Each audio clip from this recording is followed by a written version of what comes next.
ঘোড়াঘাটে যথাযোগ্য মর্যাদায় মহান স্বাধীনতা দিবস উদযাপন।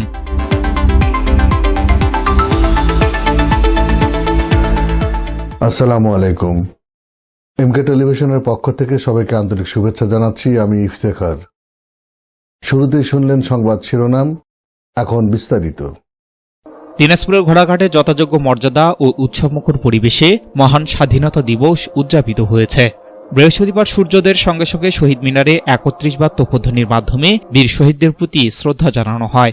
এরপর উপজেলা প্রশাসনের পক্ষ থেকে শহীদদের স্মরণে পুষ্পমাল্য অর্পণ করা হয়।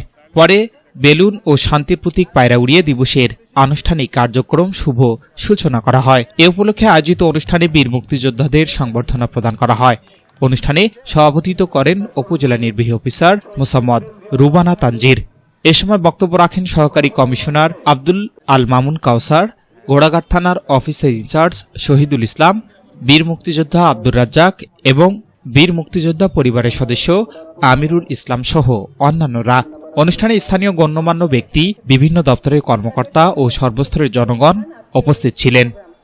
আপনাদের জন্যই আমরা একটা স্বাধীন বাংলাদেশ পেয়েছি। মুক্তিযুদ্ধ হচ্ছে আমাদের ইতিহাসের সর্বশ্রেষ্ঠ অর্জন। আর এই অর্জনের কান্ডারি কারা? এই যে আমার সামনে যারা বসে আছে বীর মুক্তিযোদ্ধা, তারাই হচ্ছে এই সংগ্রামের বা এই যুদ্ধের অর্জনের হিরো বা নায়ক বলতে পারি আমরা। তাহলে বাংলাদেশ স্বাধীন বা পাকিস্তান হতে থাকতাম। যেহেতু আপনারা অনেকেই মারা গেছেন, অনেকেই আবার আছেন, আপনাদের জীবিত আছেন, সেই জন্য আপনাদের আলোর শুকরিয়া জানাই। আমি যাতে সুস্থ হয়ে আরো দীর্ঘদিন আমাদের মাঝে থাকেন।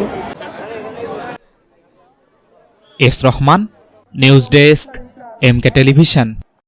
শেষ করছি এমকে টেলিভিশনের সংবাদ। এতক্ষণ আপনারা আমাদের সাথে থাকার জন্য অসংখ্য ধন্যবাদ।